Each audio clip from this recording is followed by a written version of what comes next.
Welcome back to Donington Park, everybody. We've got our opening weekend of the GT Cup Championship for 2025, and we've got the second and final sprint race of the weekend coming up for you here in what are cold conditions, and there's the odd spit of rain in the air which could make things very exciting. We also caught up a few weeks ago here at Media Day at Donington Park with some of the drivers on the grid. Fraser Fenwick was one of them, and the other one was Brent Millage. So let's see what they had to say in advance of this year.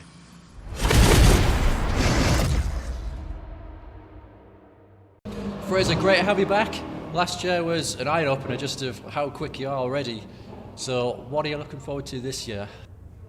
I'm just looking forward to doing the same again. You know, we had such a great year last year, and you know, I came in after 2 rounds, and everything that the team helped me with and that I was able to produce for them was just something that I'd love to relive every single year that I could. So just doing that again this year would be definitely up there for me. Yeah, it must have been a bit of a baptism of fire originally being in a Lamborghini Huracan, but now is it just second nature? You're just learning more and more every time you go out? Yeah, you know, there's so much to learn for me, definitely as a young driver. There's so much that I can learn and build on, but you know, we're definitely getting there, and the more time I'm in the car, the more it's becoming definitely second nature to me, and I'm just getting a lot more comfortable within it. Yeah, the Top Cats team in general, they've been very accommodating to you, haven't they? They've been brilliant, yeah. They've been so welcoming. Anything that I needed, they've helped me with, and you know, I couldn't thank them enough. So this year, I guess a title is probably what you're thinking of, a big shiny pot at the end of the year. Is that the case? It is indeed. You know, we finished second last year, and for me, there's only one way that you can go when you finish second, and that's to win it. And of course, longer races as well. You've got former GT Cup racer Ian Campbell with you as well. So how are you looking forward to the new format? Yeah, no, I think the new format is brilliant. You know, I think the longer races is something that a lot of people wanted. And then, you know, I'm racing alongside Ian Campbell, who's done long races before, so I think the matchup there is going to be really, really good, and we're going to be in fighting chance every single race we're in.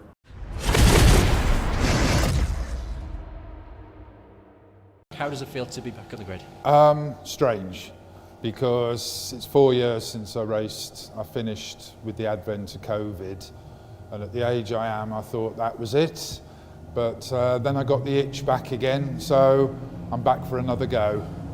We've all been given a second chance, haven't we? The second post-COVID world, I suppose. Yeah. But how prepared are you, both physically, mentally, etc., for a new tryout? You'll find out after round 1, but I've started since Christmas doing some fitness exercise and such like. Did a full test day last Monday, which was quite successful because the car was from a shell rebuild, and to test myself out. A little nervous about the hour 40-minute race, being as I'm a single driver, but I have asked them to put a cup holder in and such like, so I some can stop scatter cushions in the front, yeah. But a new team, of course, Innovation Racing with Simon. How has it been as an introduction so far? Very good. They've worked incredibly hard to get the car right. Very professional, and a family team. So it's nice to be with them at the outset of their journey, and let's see how far we go. Yeah, very family atmosphere in this paddock. It is indeed. It is indeed a very nice family. And goals for the season, what have you got in your head? To be honest, very little in my head. I'd like to get a trophy at some stage, and what's it now, 10 years ago when I started, that's all I wanted, and in 3 seasons surpassed my expectations. So I had 2 third-place finishes in the championship and 1 second, but I'm a realist. The age I am now, I'm out of practice, we'll see. So there we go, a catch up with just some of the drivers that we've got on the grid. I'm sure we'll catch up many more times with all of our drivers during the 2025 championship season. Well, the sunshine that we had earlier on today is a distant memory now. It's really clouded over, and it's been chilly all day when the sun was out. Now the sun has gone and there's a little bit of rain in the air. It really is quite bitter out there. Reminds us that whilst a few days ago we might have thought that we're almost at spring, it almost feels as though we're back into the winter again. So the cars have nosed their way out into the pit lane area. We can see a few of them are already with their Pirelli tyres on. There's a few of them that aren't, and that's a great little car, the clamshell front to the KTM Crossbow. Now that's a GT4 car that Tom Walpole came out in the GT Cup Championship for a sporadic round in 2024. He is looking to try and do the full championship in 2025. And based on his performance so far this weekend, I suspect he's hugely keen to do the full championship in 2025 because he won Group GTB earlier on today. We don't see that many crossbows racing KTMs, I should say, racing in the UK. A wave from Tom there. There are a few more of them that we do see racing in Europe, in the likes of the European GT4 Championship, but there's not huge amounts of them out in the UK. Now, because of the spits of rain that are in the air, Race Control have declared this race wet. Now, that doesn't mean that it is wet. What it means is that it really throws the decision on tyres to the teams. At the moment, there's no decision to make. The track is absolutely dry. The Pirelli slick tyre is the way to go.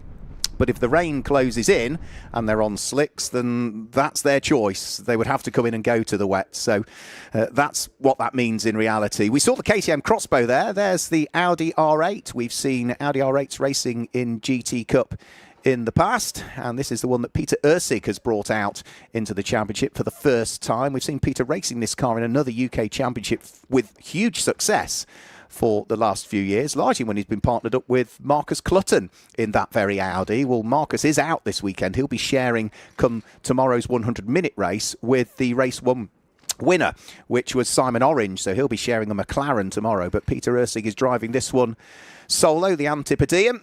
You see the New Zealand flag on the side of the car there. I always say Antipodean for fear of mixing up Australian and New Zealand's, but Peter is, I'm pretty much 99.9% sure, Kiwi.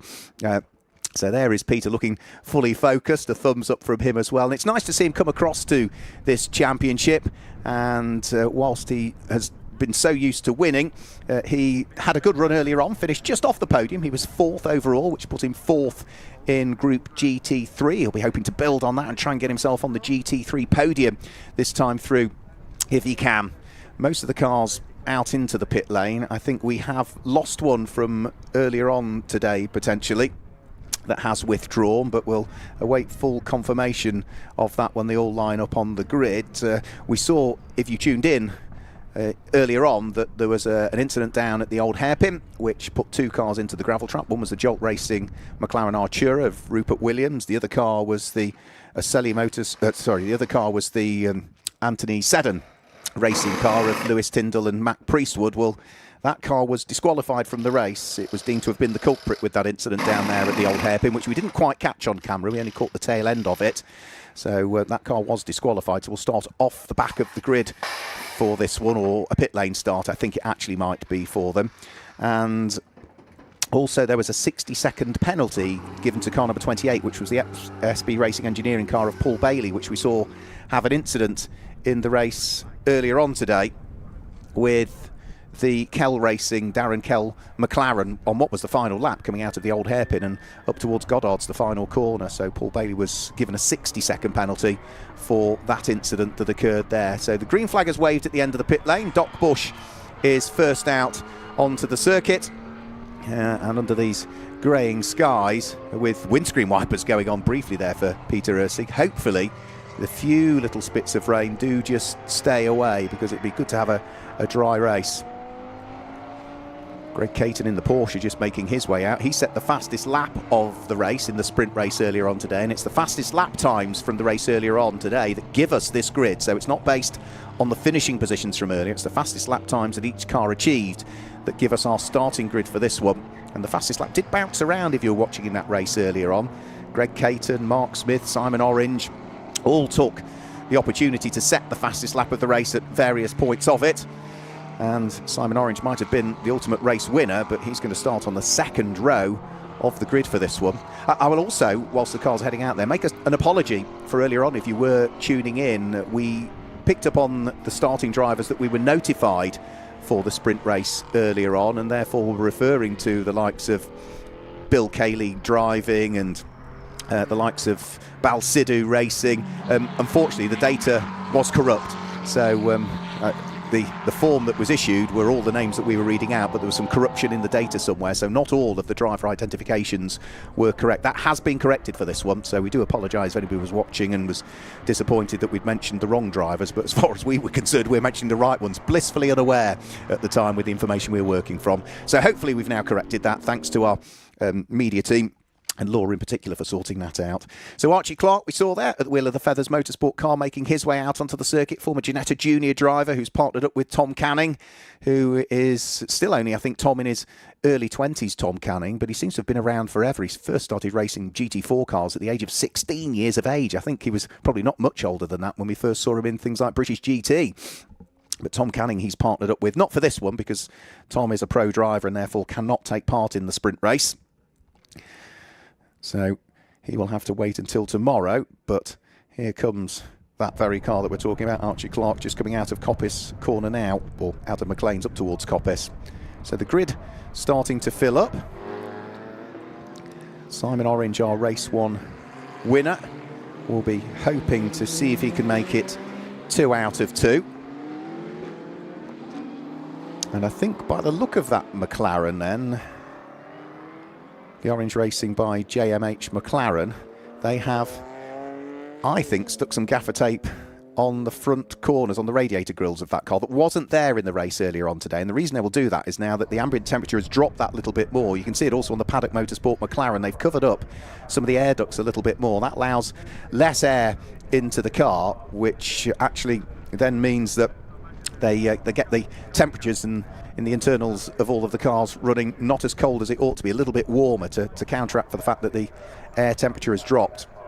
So just cover up some of the little bits of bodywork on it. Right, we've also got, by the look of things, weaving his way through, the number 88 car of James Kell. That's now not the all-black McLaren that had the off earlier on when it's in the hands of his father, Darren. They did have a spare car. They were testing both cars yesterday, and we're trying to decide which one to use over the weekend. Well, they opted for the black one that hadn't had a wrap on it. It was in naked carbon fibre earlier on today, but because that car was damaged in race 1, they've now bought the green one with its orange flashes out, and you can just see that lined up on the second row of the grid on the right-hand side of the screen. So the benefit of having a spare car, and they're not the only ones that have got a spare car, because I think there's a spare car for Andre Borodin and Ed Peed as well. That is number 240, the other one that's in the garage. Looks identical, but it's car number 24. They do have a spare car as well, should they need. So I think the grid is pretty much formed now, and I don't think they'll keep them for long on the grid this time through, A, because tyre temperature will be dropping off, but B, we are running a little bit behind the scheduled time because of some incidents and some oil spills in one of the supporting races for GT Cup. So that's delayed the timetable a little bit. So this race is starting late. There's still some other supporting races to come up later on. And we're not yet into British summertime, are we? We're still at Greenwich Mean Time. Clocks go forward an hour this evening. And yesterday, it was starting to get towards sunset and dusk around about 6:30, 20 to 7, and our timetabled finish, not for this race, but by the time we've got through all of the racing today, it's about 20 to 7. Now, yesterday it was at dusk at that time when we had clear skies and sunlight. We've now got clouds, so the lux level's going to drop a bit quicker tonight. So I think the officials keen to get the cars on the grid, get them out there on the rolling lap as soon as possible, and try and rattle through not just this race, but the other supporting races that come after this one as well. So the all carbon fibre unwrapped, unliveried car of Greg Caton sits there on pole position. The reason it's not got much coloration to it is because they were very late receiving this car, and received it just a week and a half ago, and therefore they've been focused on preparing the car for the race and haven't had the opportunity as yet to get the full livery on it that they're going to run for the season. So off goes Greg Caton in the lead of the race, a Porsche, and then a trio of McLarens that sit behind, the first of which is the black and the pink car of Mark Smith, the next of which will be Simon Orange, the next of which will be James Kell. So as they go off on their formation lap, we should hopefully be able to guide you through the grid and the way that they will line up for this race, and give you the drivers, hopefully accurately this time, that will be behind the wheel for this second round of the championship. It's Greg Caton that starts on pole position in the GCAT Racing Porsche, and for company he's got the Paddock Motorsport McLaren of Mark Smith. It's Simon Orange, race 1 winner, alongside James Kell on row number 2 in the track focus McLaren, and Peter Ursig for PB Racing with JMH lines up on the inside of row number 3. He's got Fraser Fennick for company in the first of the Top Cats Racing Lamborghinis. Balsidou is next up alongside Graham Tilley. That's a pair of Lamborghinis on that row of the grid. And then as we move on to row number 5, it's Frank Morris and Andre Borodin. Tom Walpole in the KTM is next up alongside Bill Cayley in the Uber GT Performance Porsche. And then as we head on to row number 7, it's Archie Clark and Owen Hizzy who will drive for SVG Motorsport this time through on row number 7. Row 8, Patrick Collins and Doc Bush at the wheel of the Ginetta and the Porsche respectively, with Ray Harris and Matt Eddles lining up on the next row of the grid, which is row number 9. Ian Astley has Brent Millage for company on the 10th row of the grid, and either starting off the back of the grid or I believe potentially from the pit lane is Mac Priestwood at the wheel of his Ginetta for Anthony Seddon Racing. So that's the way that they should line up. It looks as though they're all largely there and present. The car that's at the back of the screen that I can see is Brent Millage, so I do think that Mac Priestwood is going to be starting from the pit lane area. Number 63 in the hands of Frank Morris had a busy race earlier on today, and with all of the cars now heading on to the Melbourne Loop, the call from race control to all of the teams, and therefore that's relayed to all of the drivers, is rather than being single file, get yourselves side by side now, because we are going to be ready to get another 25-minute race underway for round 2 of the 2025 GT Cup Championship. A few extra cars joining us for the 100-minute race tomorrow. The car that starts on pole position, Greg Caton, is only doing the sprint races today, so we won't see him out tomorrow. He'll want to finish the weekend on a high, having finished second in the race with a solid performance and fastest lap earlier on today. What can he do in round number 2 of the 2025 GT Cup Championship? The cars make their way out of Goddard's Corner. 25 minutes on the clock. Red lights are on now. Greg Caton and Mark Smith on the front row of the grid. And as they accelerate towards the start-finish line, and there's a little bit of contact further back, I think, in the order. The lights go out now. And as they head up towards Redgate Corner, it's not a bad start from Greg Caton, but it's going to be Mark Smith who's going to try and sweep his way around the outside, which he tried in race 1 and got a little bit sideways, but in race 2, as he managed to make it stick, he has. There's a spin further back. Cars having to avoid stricken Lamborghini of Balsidou in the middle of the circuit. There's a little bit of bumping and boring as cars bounce off each other, but largely they've all got away with it, I think. So down in towards the old hairpin. Looks as though Fraser Fenwick might not have got away with it. Has he picked up a puncture? I think he might have done. Yeah, Fraser Fenwick has got, I think, a left rear puncture on the number 23 Lamborghini. That's not the start to his racing season that he wanted, because Ian Campbell drove that car earlier on to good effect. But Fraser, wrong place, wrong time, and I think has fallen foul of just that concertina effect when everybody anchored up to avoid the spinning car of Balsidou. So Fraser will try and limp that car back in towards the pit lane, and yes, definitely down, isn't it, on that left rear corner. Get it back to the pits as quickly as you can, but try and avoid causing any further damage. There's also damage to the front of Owen Hizzy's car, which I think was what occurred at the start when some cars reacted to lights going out quicker than others did. So there's a few cars with just a small rub or battle scar as they all head down in towards the braking area for the old hairpin at the end of the first lap of the race. Up towards the start-finish line, and Mark Smith is under pressure here from James Kell, who is trying to sweep his way through and past the race leader. They both have the nose dip at the same time. Could James Kell get the undercut coming out of Redgate to take the lead onto the top of Hollywood? Mark Smith is trying to brave it out, the American outside line for the first part of the Craner Curves, the inside line for the second, but James Kell has got the job done.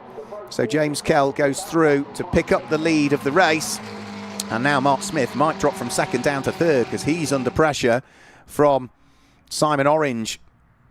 So up towards McLean's Corner, it's a McLaren 1, 2, 3 at the moment. The pole sitter Greg Caton is down into 4th position, as only now is Fraser Fenwick making it up towards the tail end of the lap with that puncture on the left rear of his Lamborghini. He's brought the car around as quickly as he can, but he's not caused any further damage to the bodywork on it, so good driving from Fraser. Tom Walpole at the wheel of the KTM that we were talking about pre-show. He's continuing round at this stage, and now he is down in 13th position. He lost a couple of places with the skirmish at the start, but he does still look to try and see if he can get himself into the lead of Class GTB. He's second at the moment. Bill Cayley in the Porsche leads GTB. Down in towards the Melbourne hairpin. Frank Morris under pressure from Graham Tilley's Lamborghini. These two will be fighting for group position as well. Frank Morris will be leading Group GTC. Graham Tilley will be second in the group. And investigations going on with Top Cats, trying to pull extra bits of debris out of the left rear corner of Fraser Fenwick's car. And if they're satisfied, on goes a new Pirelli and out he'll go. There's a spin. That's Andre Borodin that's had a spin coming out of Goddard's corner. Now, needs to wait for a gap in the traffic. The difficult thing for Andre Borodin is he can't see where the gap is. And he rejoins. Oh, crumbs, right in front of Matt Eddles. Well, Andre Borodin wanted to get himself out of harm's way. It'd be so difficult for him to see what was coming, but thankfully, he just was avoided by Matt Eddles. Now, for Bal Sidhu, he had the spin and was largely avoided by everybody, but there's some suspicious smoke coming from the rear of that car. I don't think it's bodywork rubbing. That looks to be coming more from engine bay, potentially. Now, it might just be a breather, but that does not look ideal. And for Top Cats Racing, who were so consistent last year, they've already, in testing yesterday, had an engine issue with one of their cars, which was the Mark Havers and Jared Weberski car, which meant that they've had to retire that car even before the weekend got underway properly this morning with free practice and qualifying. They've had a problem for Fraser Fenwick in this one, and now looks as though Bal Sidhu might have an issue. Such a shame for a team that made a clean sweep of everything last year. So just over 20 minutes to go. Now, James Kell has started to pull away by quite a chunk, actually, from Mark Smith in second place. Simon Orange is feeling the pinch from Greg Caton, and a small mistake on the exit of Redgate corner allows the GCAT Racing Porsche to squeeze its way through and ahead of the race one winner.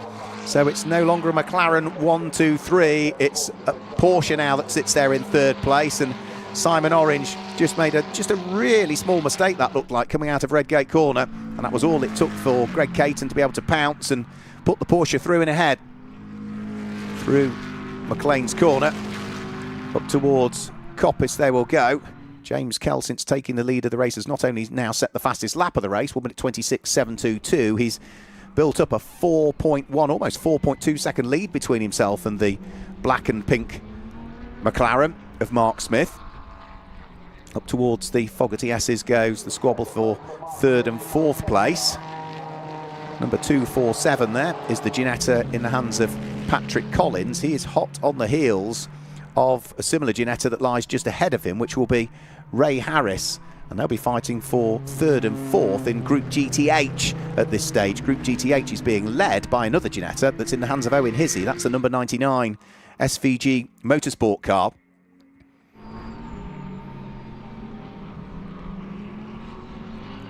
So down underneath what would have been the Dunlop Bridge many years ago, past the exhibition centre, in towards the braking area for the Fogarty S's.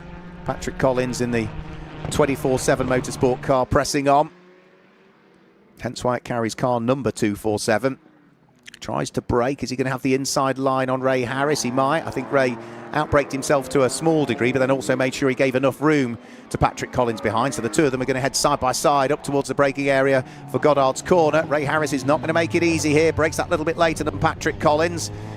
Patrick Collins might get a slightly better exit coming off the corner to draw himself alongside, but no, he's back behind, and into the pits does come Bal Sidhu. I thought that might happen with that telltale smoke or breather coming from the Lamborghini. Down the pit lane goes Bal, and the Trade Nation car, I suspect, might be done for in this race, unless they can very quickly establish what the problem is.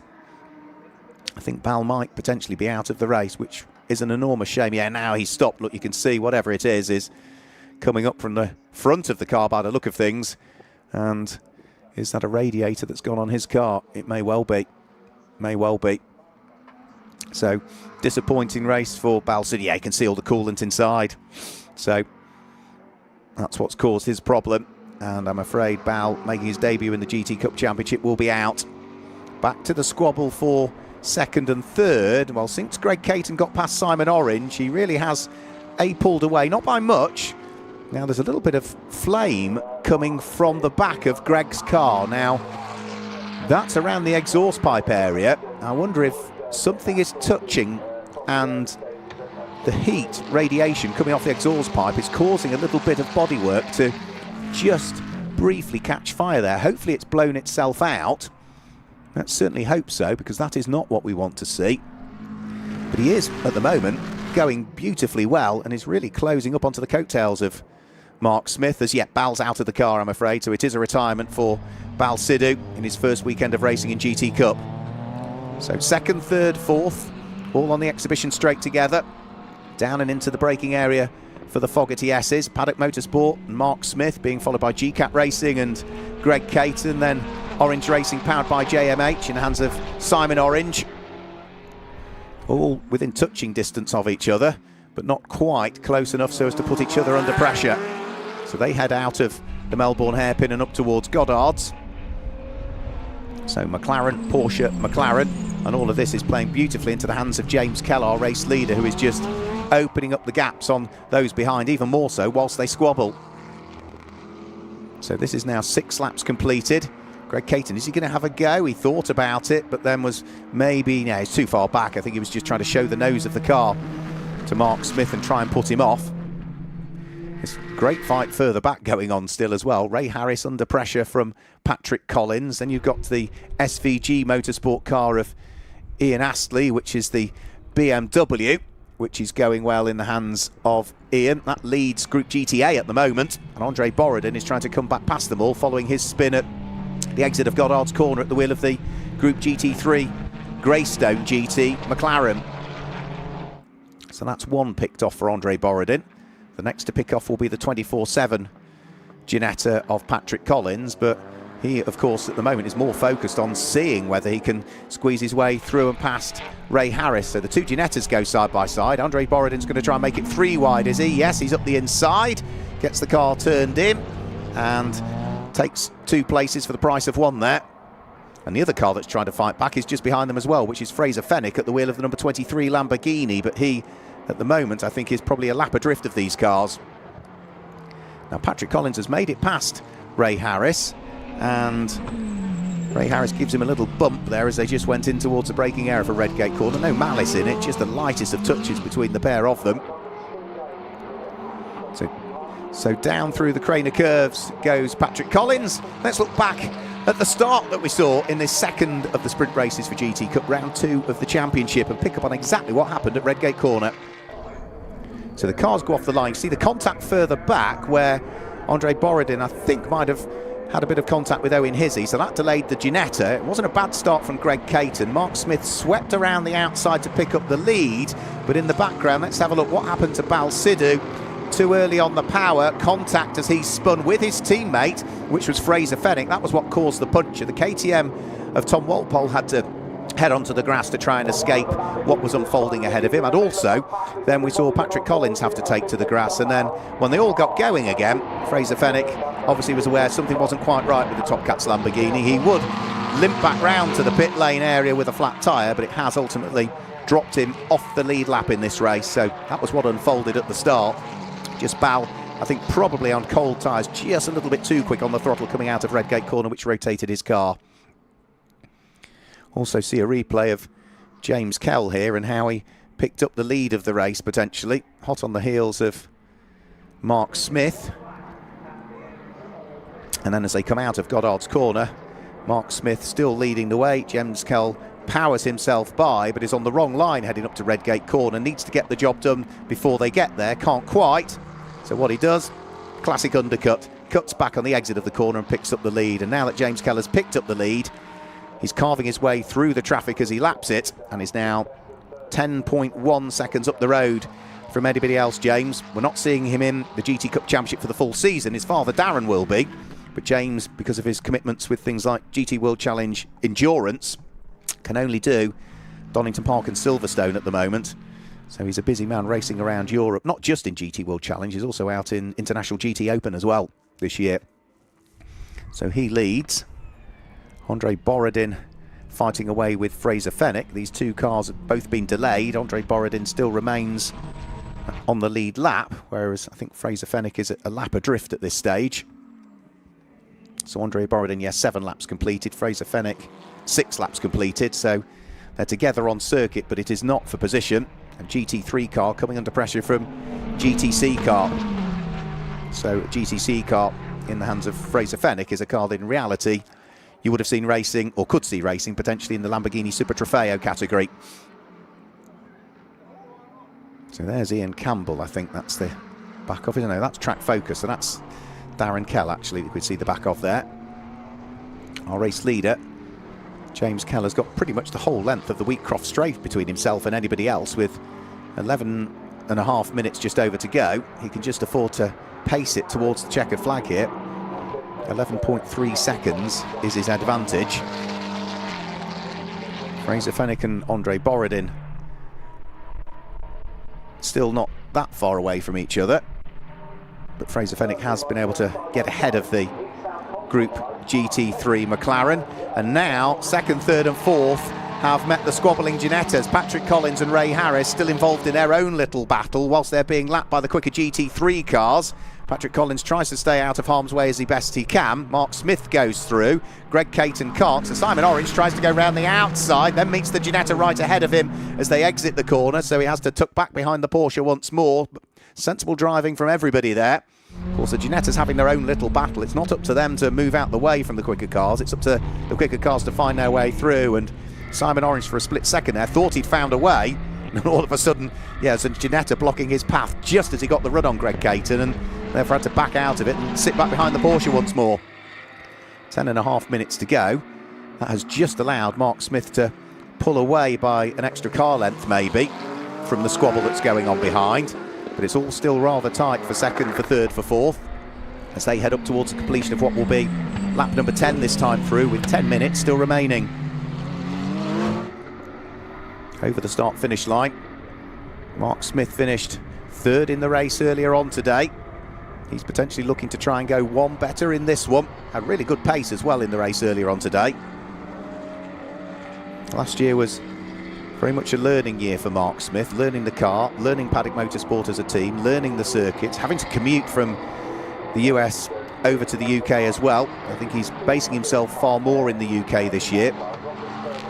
He's a busy man with business commitments, very much the AM driver, but absolutely loves motorsport, and under the tutorage of Martin Plowman is now absolutely on the pace this year.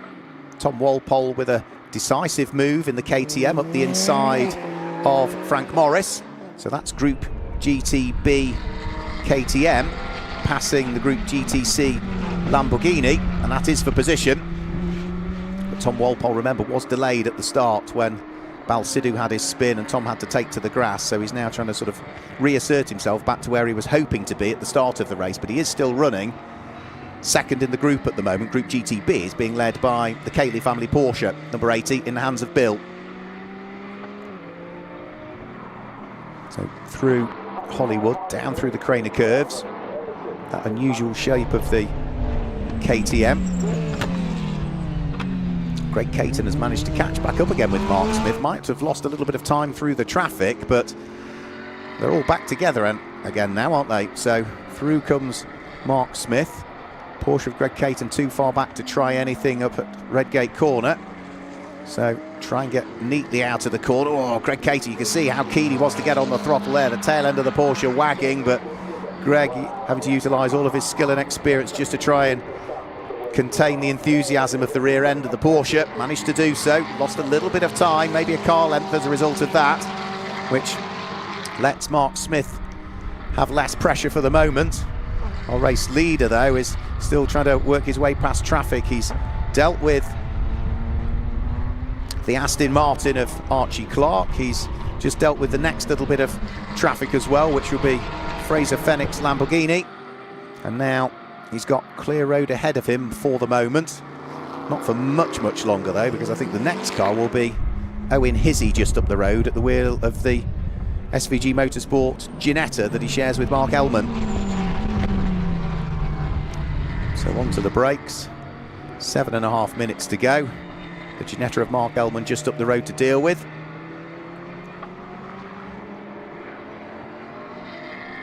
And for James Kell, the one good thing is now he can bide his time, because he's already through Redgate Corner as only the cars now in second, third and fourth approach Goddard. So he's got certainly now the whole length of the Wheatcroft straight and a little bit more to play with, which equates to 16.8 seconds between himself and the squabble for second and for third, and not quite for fourth at the moment, because the Parkway England car of Simon Orange has just dropped away, and with another mistake from Greg Caton there, the tail end of the Porsche getting a bit too wiggly that time. He had to back off the throttle. Simon Orange has now been able to gain a place, but he might have gained it on the track. He won't gain it on corrected times at the moment, because he's been given a 5-second penalty, Simon Orange, for transgressing the track limits. So Greg Caton losing out on the road, but if the checkered flag were to fall now, which it won't because it's 6.5 minutes away, the positions would be reversed. So Simon Orange now needs to try and gain 5 seconds on the car ahead. Oh, Peter Ursig almost into the side of Patrick Collins. That allows the Ginetta to wiggle round a bit. Through goes the Audi. That delays the Ginetta, which now is going to put Patrick Collins under pressure from Ray Harris, who was also, I think, picked up a time penalty for track limits. So the two Ginettas are back together. I think the number 30 Innovation racing machine of Ray Harris, who we did see briefly out in the championship as well in the past, has also picked up a time penalty for going beyond the circuit limits too many times. Circuit limits being either the white line that goes around the circuit, or if there's a red and white painted curb, then that becomes the circuit limit. You go beyond that, first time round is a freebie, second time round is a black and white warning flag, third time round gives you the 5-second penalty. So 5.5 minutes to go. Bill Cayley at the wheel of the Uber GT Performance Porsche in only his second weekend of racing in the GT Cup, committing to the full season himself and his father, James, who raced the car earlier on. They lead Group GTB at the moment. They were hoping to pick up a trophy. They were thinking there might be a possibility of a win by the end of the season. Well, here we are, on for potentially a win in Group GTB, just their second race of the weekend. There is a small amount of damage to the tail end of the Porsche as well, and I think that's the concertina effect at the start, where we saw Andre Borodin and Bill Cayley and Owen Hizzy all come together. The Audi R8 of Peter Ursig continuing on his merry way. Still sounds and looks fantastic, the Audi. Such a shame that the last Audi R8 was built and delivered to customers by Audi last year, and Audi Sport have now stepped away from top flight GT racing, but there's still plenty of opportunity, and it's still a very competitive car to run at national level. Santalok really taking the last big international win for Audi out in Abu Dhabi, Yas Marina 12-hour in December, but Peter Ursig has had plenty of success with this car. Now Simon Orange, having picked his way through and ahead of Greg Caton, had picked up a 5-second penalty, hasn't heeded the warning. It's now a 10-second penalty that the number 67 McLaren has picked up.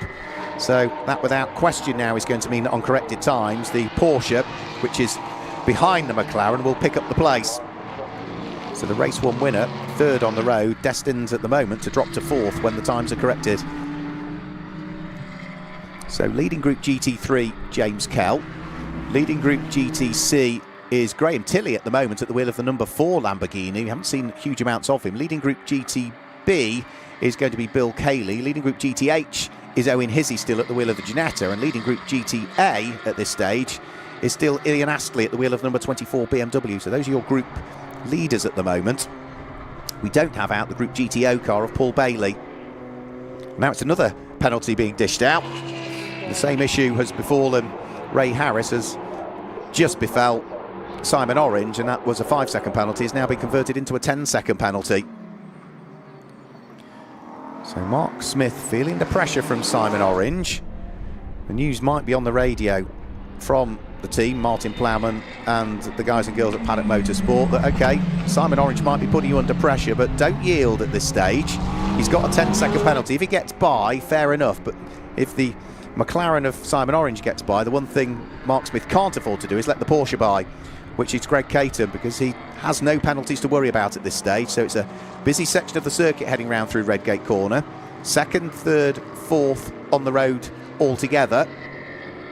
Car in 5th place is Peter Ursig, who at the wheel of the Audi is a little way back from this trio heading down into the old hairpin. What Simon Orange can't afford to do in 3rd place, though, is go beyond the circuit limits again, because the penalties become ever more draconian. After a 5-second penalty and you do it again, it becomes a 10-second penalty. I think if you do it again, it becomes a 30-second penalty, and then potentially it might be a drive-through penalty after that. So what Simon Orange has to do now is stay between the white lines or the red and white curves, but not go beyond them at any point. So he's on a bit of a knife edge, really. You want to push, you want to try and do as well as you can, but you have to be careful. There's Fraser Fenwick at the wheel of his Lamborghini going past Tom Walpole. Now remember, Fraser had that delayed issue with the tyre and the pit stop. Tom Walpole running in Group GTB. He's just going to let the Group GTC car go. It's not his squabble to have. We can see how hard Tom is pushing because of the cherry red glow on those brake discs as he's coming into Goddard's corner there.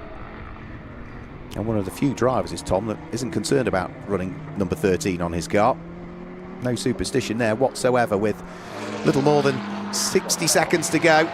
Down through the crane of curves goes Tom Walpole, still running second in the group. Group leader still being the Bill Cayley Porsche at this stage, and the other Porsche that we've got in the field that is looking to try and gain places is Greg Caton, who is hot on the heels of Simon Orange. But again, on the team radio, what will be coming over to Greg Caton is you don't need to overtake the McLaren ahead of you. He has a 10-second penalty, so even when the checkered flag falls, the Porsche potentially on corrected times would be onto the podium overall. So out of Coppice Corner, up towards Coppice Corner they'll go. James Kell in the meantime is already safely making his way up towards Goddard. He'll have another lap to do after this one. The clock won't be at 0 when he gets over the start-finish line, so he'll be heading on to his final lap this time through. And after his father, Darren, put the car on pole position earlier on, was then involved with a spin up at Redgate Corner, which dropped the car down through the order, and then an incident on the final lap which put the car into the barrier. Oh, that's the Group GTC leader, Graham Tilley. He's had a spin coming out of the Melbourne hairpin. He was leading the group, and that is going to hand the lead of Group GTC to Frank Morris, I think, at the wheel of the number 63 car. So that will be the car that picks up the lead in Group GTC, and he at the moment is sitting on the coattails of the squabble for second, third and fourth place, albeit he is a lap adrift from them, of course. So Graham Tilley finally gets going, but that will be so frustrating for Graham. He is a very hard critic on himself, and he will be bitterly disappointed with that. So the race leader on his final lap, the squabble for second, third and fourth on the road comes out of the old hairpin for the final time and starts to propel itself up towards McLean's Corner, whilst James Kell, our overall race leader, returning to the championship since he last raced with his dad, his father, Darren, in a Mercedes AMG GT4 a few seasons ago, looking as though he's on course to scoop up the first win for the family and the team. The track-focused McLaren heads in towards the braking area, turns its way through Goddard's Corner, and round 2 of the 2025 GT Cup Championship goes the way of James Kell, claims the win. Over the start-finish line will come Patrick Collins and Ray Harris, who have been locked together. They're two Ginettas for the vast majority of the race. Who's going to finish second on the road? Well, Simon Orange draws himself alongside Mark Smith, but remember the McLaren, the number 67 car, has a 10-second penalty that is going to be issued at the end of this race. So Mark Smith should be able to hang on to second on the road still, regardless of what happens. He comes up towards the checkered flag and will be classified in second place. Simon Orange takes the checkered flag in third, but a 10-second penalty, I'm afraid, is going to drop him down to fourth place, and that will allow the Porsche of Greg Caton to inherit what will be third position. Group GTC car comes through. It's going to be a win in Group GTC for Frank Morris. He'll be pleased with that. We just saw him take the checkered flag, but there'll be a big old smile on the face of James Kell. Successful return to the GT Cup Championship. Fortunes didn't quite fall the way of his father, Darren, in the race earlier on, but that's all been corrected now by the Pro Sporting driver, who can only compete in one of the 2 sprint races over the weekend. Graham Tilley comes through. Where did he finish in the end? It was second in the group, I'm afraid, for Graham Tilley. That spin did cost him the group lead and means that he finishes in second place. We've also, I think, had the Group GTA winner through already, which is going to be Ian Astley, and I think that's probably everybody through that was still circulating to take the checkered flag. So the cars will make their way back towards the pit lane, and Well, for James Kell, he will be delighted with that. James Kell, your overall winner and your Group GT3 winner. Bill Cayley, the Group GTB winner, in 6th place. Let's confirm then the provisional results for you. James Kell claims the win from Mark Smith in 2nd place, and on corrected times, Greg Caton inherits 3rd from Simon Orange, who drops to 4th. Peter Ursig was 5th ahead of Bill Cayley, who will claim the Group GTB honours in 6th place. Tom Walpole was 7th, and Frank Morris in the number 63 car, the Lamborghini Super Trofeo, will claim Group GTC honours. Andre Borodin was next up in 9th place, and Owen Hizzy will claim top honours in Group GTH, finishing in 10th place overall. Then it is going to be Archie Clark, who was 11th, ahead of Graham Tilley, who drops to 12th with that spin. Patrick Collins had a busy race. He finishes in 13th place, ahead of Ian Astley, who is next up and I think wins Group GTA in 14th place. Fraser Fennick finishes in 15th after a call to the pits for a puncture. Ray Harris finishes in 16th place with Doc Bush in 17th. And then the number 95 car, which is going to be Matt Eddles, in 18th place. Brent Millage was 19th, and he was the last of the finishers because there were problems for Bal Sidhu, who had to retire the number 16 Lamborghini Super Trofeo. So, fastest lap of the race went to James Kell. Matters not, though. Separate qualifying position tomorrow that will dictate the grid for our Donington 100 at its badged, a 100-minute race. Pit stop window in the middle of it.